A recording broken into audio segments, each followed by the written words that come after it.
En el plató de Espejo Público, el ambiente estaba cargado de una tensión palpable. Lo que se esperaba que fuera una conversación política más sobre la gestión del gobierno de Pedro Sánchez, se convirtió rápidamente en una confrontación feroz entre dos de los colaboradores más reconocidos del programa. Mariló Montero, una periodista con una carrera ampliamente conocida por su estilo directo y combativo, se mostró desde el principio enérgica y decidida a criticar con vehemencia la gestión económica del gobierno.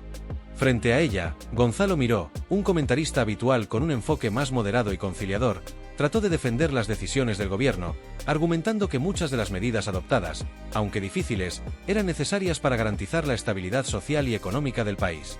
La discusión comenzó con el tema recurrente, pero nunca menos polémico, de las políticas fiscales del gobierno de Pedro Sánchez.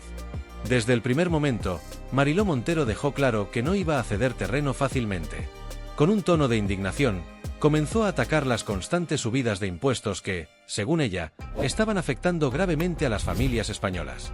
Hizo un llamado de atención sobre la presión fiscal que, a su juicio, estaba ahogando los pequeños empresarios y familias de clase media que no podían hacer frente a la carga económica que implicaban estas políticas. Este gobierno ha decidido cargar las tintas sobre la clase media y los pequeños empresarios, señaló Montero, aludiendo a los efectos que las nuevas políticas fiscales estaban teniendo sobre el tejido económico del país. Estos no son políticos que entiendan la realidad de las personas comunes, los que viven con dificultades para pagar el alquiler, los que no llegan a fin de mes, continuó con firmeza, sin dejar de subrayar la desconexión que, a su juicio, existía entre los políticos del gobierno y la ciudadanía. Mariló Montero, conocida por su carácter directo y su estilo de comunicación sin rodeos, no dudó en atacar también la supuesta falta de eficacia en las políticas implementadas por el gobierno. En su opinión, las medidas adoptadas por el Ejecutivo de Sánchez no solo eran ineficaces, sino que incluso agravaban la situación económica del país. Criticó abiertamente el aumento de impuestos y la presión económica sobre los ciudadanos, mencionando que la inflación y los altos niveles de endeudamiento estaban demostrando que el camino elegido por el gobierno no solo no estaba funcionando, sino que estaba llevando al país hacia una crisis aún mayor. ¿De qué sirve hablar de igualdad y bienestar cuando la gente está sufriendo día tras día debido a la ineficacia de este gobierno?, se preguntó Montero con tono desafiante. No hay dinero para las familias, pero sí para financiar proyectos que no benefician a los españoles. Eso es inaceptable, añadió, mientras Miró se preparaba para intervenir, consciente de la magnitud de la crítica. Gonzalo Miró, por su parte, adoptó un enfoque mucho más calmado y moderado. Tratando de dar la vuelta al ataque de Montero, comenzó su intervención defendiendo las políticas fiscales del gobierno de Pedro Sánchez. Según Miró, aunque las medidas tomadas por el Ejecutivo podían ser impopulares, eran absolutamente necesarias para mantener el estado de bienestar y garantizar la financiación de servicios públicos esenciales como la sanidad, la educación y las pensiones. En su opinión, si bien los impuestos eran altos, su recaudación era indispensable para asegurar que el país pudiera sostener el sistema de bienestar y afrontar los retos económicos de la globalización y la crisis sanitaria derivada de la pandemia. Miró mencionó que la alternativa a estas políticas fiscales sería recortar los servicios públicos, lo que a su juicio afectaría de forma devastadora a los sectores más vulnerables de la sociedad. No podemos simplemente reducir impuestos sin garantizar la financiación de los servicios públicos que son la base de nuestra sociedad, afirmó con tono firme. Sin embargo, aunque Miró trató de presentar sus argumentos con calma y con un enfoque más conciliador, las palabras de Montero ya habían caldeado tanto el ambiente que su intervención no logró frenar la intensidad del debate. El contraste entre ambos estilos de comunicación era evidente. Mientras Mariló Montero, sin ningún tipo de tapujos, atacaba lo que consideraba como la ineficacia y la desconexión del gobierno con la realidad de la ciudadanía, Gonzalo Miró intentaba mantener una postura más razonada y moderada, apelando a la necesidad de unas políticas fiscales que garantizasen el funcionamiento de un sistema público fuerte. A medida que el debate avanzaba, los dos colaboradores se fueron cruzando palabras de manera más rápida y tensa. En varios momentos, Montero interrumpió a Miró, señalando que su defensa del gobierno era insostenible y que no podía seguir justificando lo que, a su juicio, era una gestión desastrosa.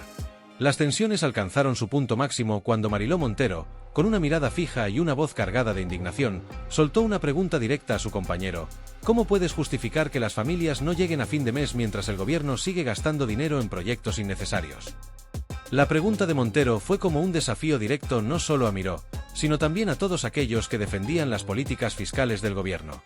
La pregunta resonó en el plató, y Miró, aunque intentó mantener la calma, no pudo evitar mostrar una ligera incomodidad ante la intensidad del ataque. Sin embargo, su respuesta fue clara y estructurada. Mariló, no se trata de justificar lo injustificable. Se trata de mirar más allá del corto plazo. Este gobierno está tomando decisiones difíciles porque entiende que lo que estamos viviendo ahora no es algo que pueda resolverse de un día para otro, explicó Miró, tratando de enfocar el debate en las necesidades estructurales del país. Pero Mariló Montero no estaba dispuesta a ceder.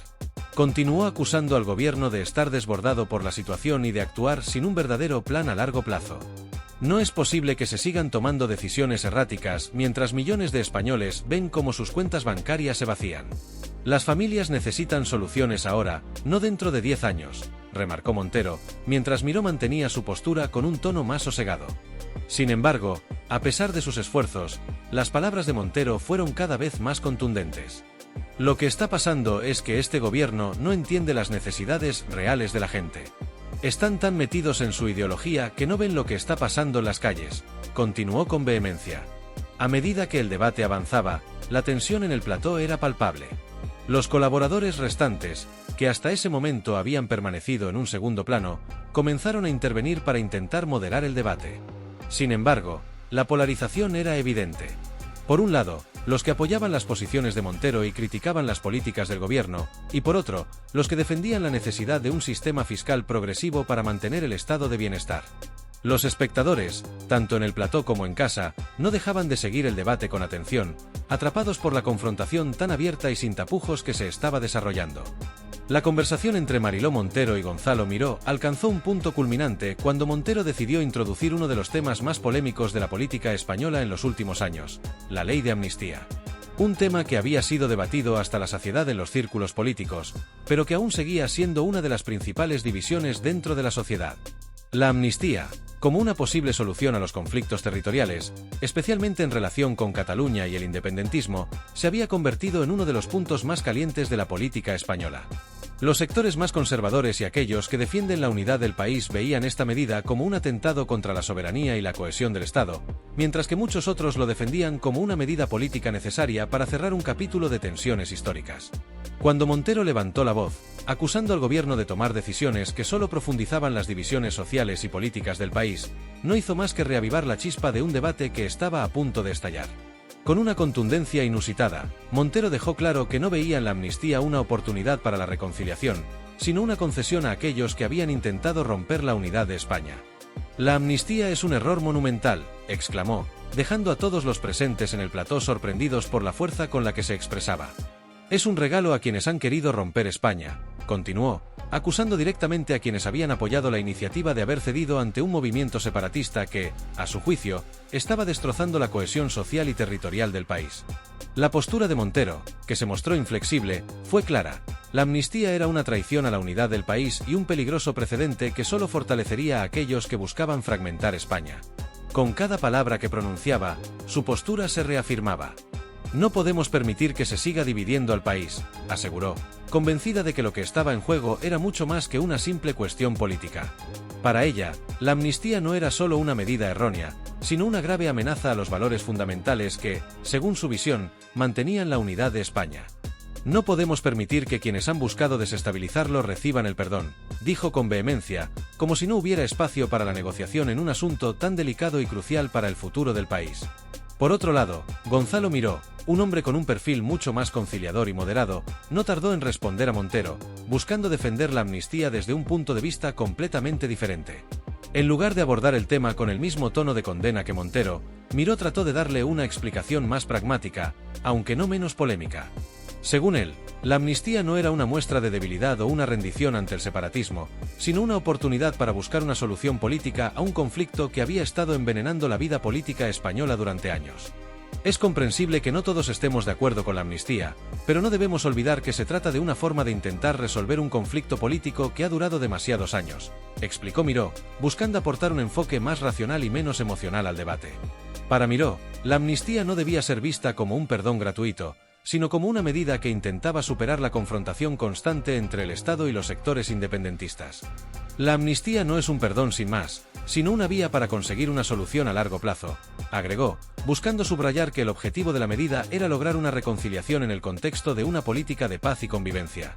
Según su punto de vista, si el conflicto entre el gobierno central y Cataluña continuaba sin solución, los problemas no solo seguirían creciendo, sino que podrían tener consecuencias mucho más graves para la estabilidad del país.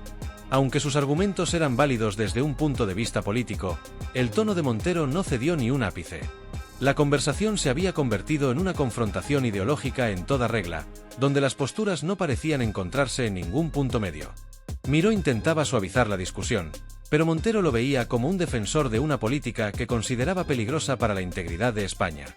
De hecho, Montero continuaba atacando la ley de amnistía, sugiriendo que no solo era una acción errónea, sino también un grave error estratégico. Para ella, el gobierno había tomado una decisión que no solo dividía a los ciudadanos, sino que además enviaba un mensaje equivocado a los líderes separatistas, dándoles la sensación de que sus actos podían quedar impunes. El enfrentamiento entre Montero y Miró puso en evidencia no solo sus diferencias ideológicas, sino también las profundas divisiones que existen en la sociedad española en relación con este tema. Mientras Montero se mantenía firme en su postura, aferrándose a la idea de que la unidad de España debía ser defendida a toda costa, Miró intentaba dar una visión más flexible, apostando por la conciliación y la resolución política. En el fondo, ambos coincidían en que el conflicto catalán debía ser resuelto, pero sus enfoques eran diametralmente opuestos. Lo que realmente quedaba claro en ese momento es que el tema de la amnistía no era solo un asunto de política interna, sino un reflejo de las profundas tensiones sociales y culturales que atraviesan España. La ley de amnistía, más allá de lo que se pudiera discutir en el ámbito político, se había convertido en un símbolo de la fractura que atraviesa al país. Para unos, era una medida necesaria para cerrar una etapa de confrontación y abrir una nueva fase de reconciliación. Para otros, era una traición a la unidad y la soberanía española, una capitulación ante quienes buscaban destruir la integridad del país. El debate se fue intensificando, y aunque ambos colaboradores intercambiaron varios puntos de vista, lo que quedó claro es que la polarización de la política española era cada vez más pronunciada. Los posicionamientos no solo estaban en juego a nivel de los protagonistas del debate, sino que reflejaban las tensiones de una sociedad que se encontraba profundamente dividida.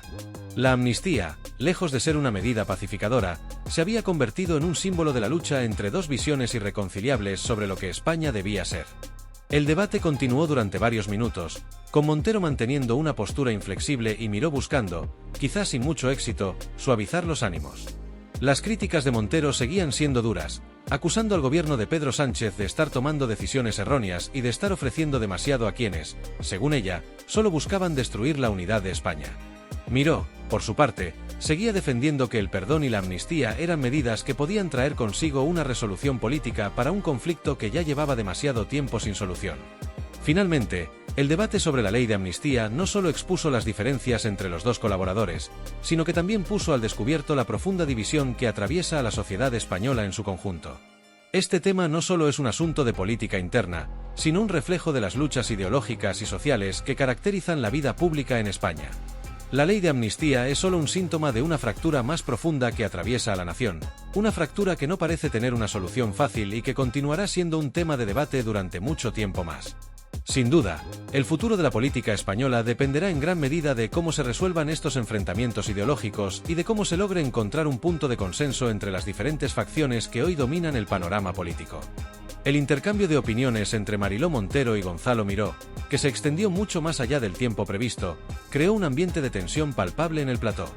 La atmósfera se cargó de incomodidad, no solo entre los colaboradores presentes, sino también entre el equipo técnico, que visiblemente se sentía incómodo ante la intensidad y el calor de la discusión. La tensión era tan evidente que el resto del equipo de producción no pudo evitar mostrar su incomodidad. Mientras tanto, fuera de los estudios, las redes sociales se incendiaron con opiniones contradictorias de los espectadores, quienes se dividieron en dos grupos: los que respaldaban la postura tajante y crítica de Montero y aquellos que apoyaban la visión más conciliadora y moderada de Miró. Este enfrentamiento, que ya había capturado la atención de la audiencia en vivo, rápidamente trascendió las pantallas y se convirtió en un fenómeno viral, generando un debate paralelo en las redes sociales. Lo que inicialmente parecía una mera discusión sobre la gestión del gobierno de Pedro Sánchez se transformó en un cruce de argumentos cargado de emociones y pasiones, reflejando la profunda polarización que caracteriza al panorama político, social y mediático de España en la actualidad. Así, lo que comenzó como un intercambio de ideas sobre las políticas públicas se transformó en una confrontación apasionada que dejó al descubierto las profundas diferencias ideológicas entre los dos colaboradores. Al principio, la discusión parecía ser un debate más sobre la gestión del Ejecutivo, pero rápidamente se fue alejando de lo que podría haberse considerado un análisis constructivo de las decisiones políticas. El tono se fue elevando a medida que las intervenciones de Montero y Miró se volvían cada vez más vehementes y cargadas de convicción. En cuestión de minutos, los argumentos que defendían a favor y en contra del gobierno español se entrelazaron, revelando una sociedad dividida y llena de contradicciones. Mientras Miró defendía las políticas implementadas, Montero no tardó en acusar al gobierno de desconectar por completo de la realidad que viven los ciudadanos, algo que, según ella, se reflejaba en cada una de las decisiones adoptadas.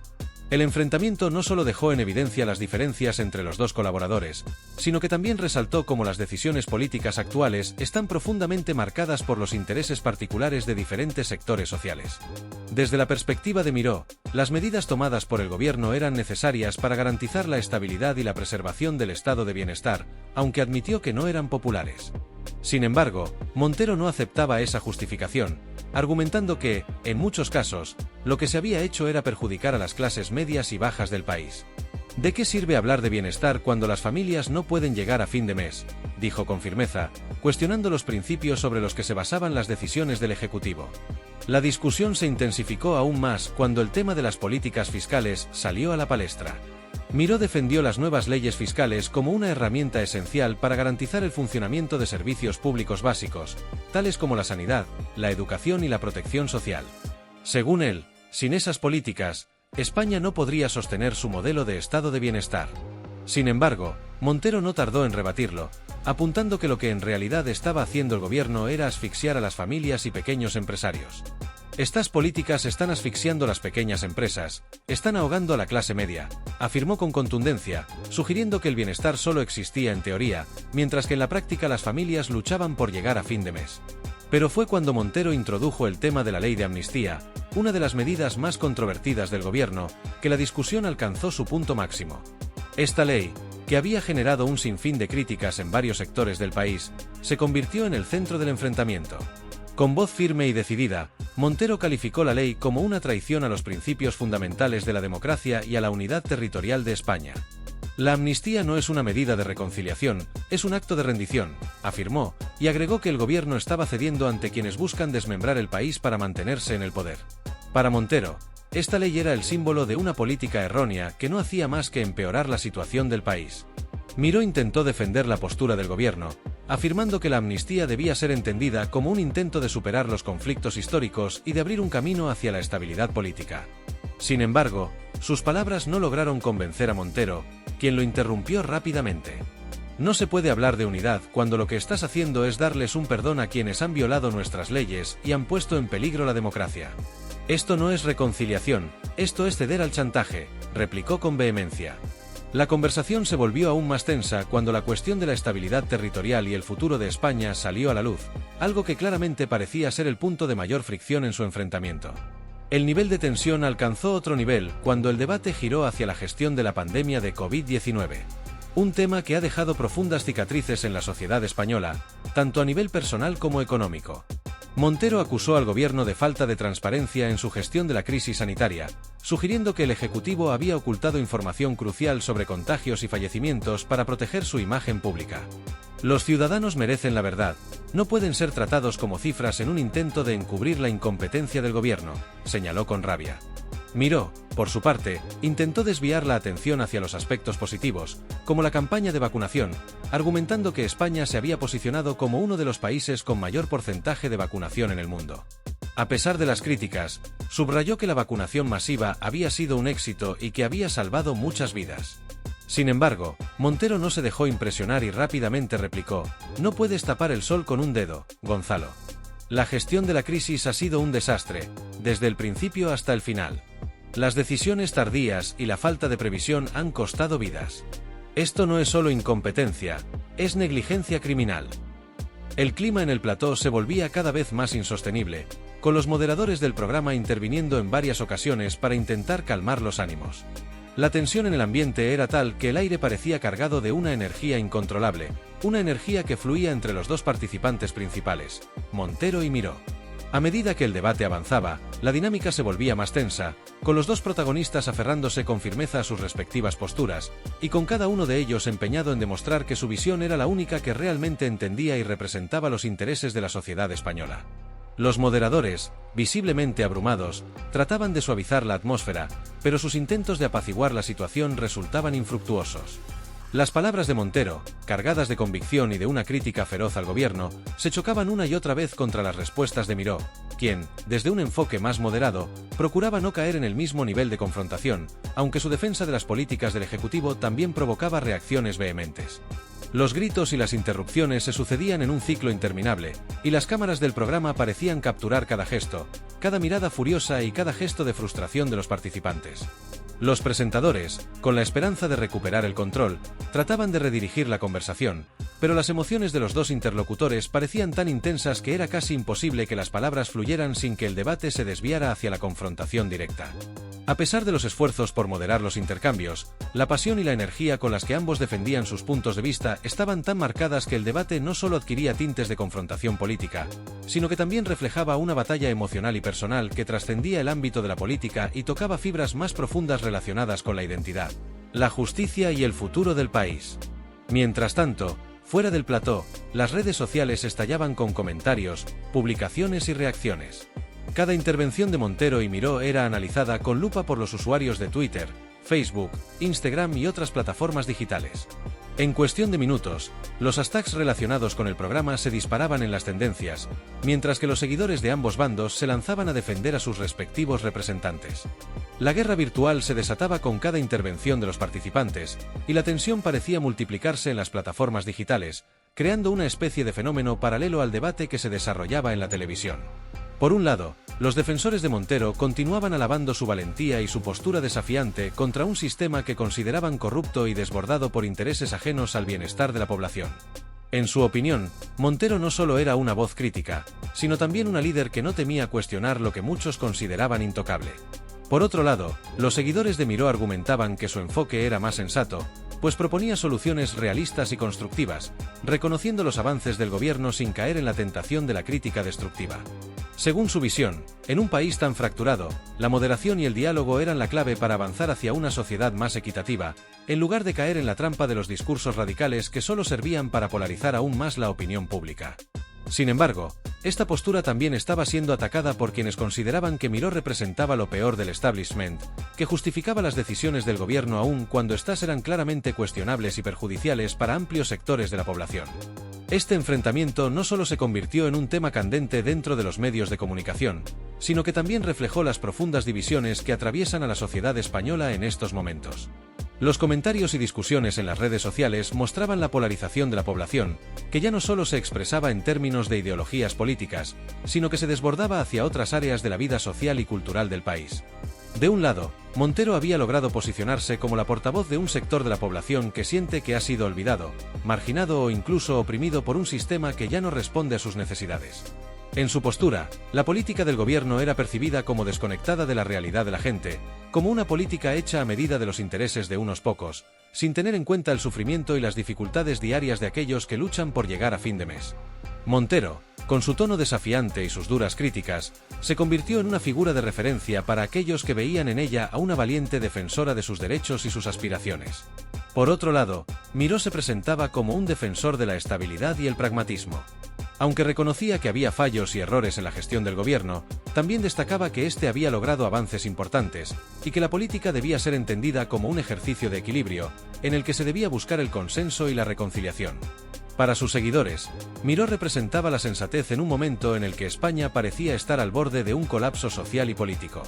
Su moderación no era un signo de debilidad, sino de fortaleza, ya que se erigía como una figura capaz de reconocer tanto los aciertos como los errores, sin caer en el dogmatismo. Sin embargo, esa misma moderación también le costó la crítica feroz de quienes lo acusaban de ser un defensor del statu quo, incapaz de proponer un cambio real que pudiera abordar los problemas estructurales de la sociedad española. El enfrentamiento entre Montero y Miró fue mucho más que una mera discusión televisiva, fue un microcosmos de las tensiones políticas, sociales y mediáticas que marcan la realidad de España en la actualidad. no solo reflejaba las diferencias de enfoque político entre dos figuras de alto perfil, sino que también mostraba las fracturas profundas que existen en la sociedad española, donde cada vez es más difícil encontrar puntos en común. Un país profundamente dividido, donde las opiniones sobre el gobierno, sus políticas y el futuro de la nación parecen estar más distantes que nunca. Cada palabra pronunciada por Montero o Miró resonaba en un espectro mucho más amplio, en un país que luchaba por encontrar su identidad, por reconciliar sus diferencias y por salir de una crisis que parecía no tener fin. Este debate, que al principio podría haber parecido una simple discusión política en un plató de televisión, rápidamente se convirtió en un símbolo de las tensiones que atraviesan a la sociedad española.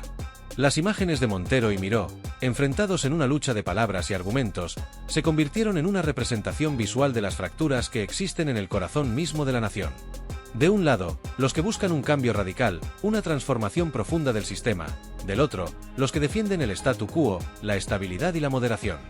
Ambas posturas, aunque diametralmente opuestas, parecían estar atrapadas en una espiral de confrontación, donde la posibilidad de encontrar un terreno común parecía cada vez más lejana. Mientras tanto, la sociedad española, dividida y fragmentada, seguía observando, buscando respuestas, y quizás, esperando que algún día las tensiones políticas, sociales y culturales que marcan el presente del país pudieran encontrar un camino hacia la reconciliación y la unidad.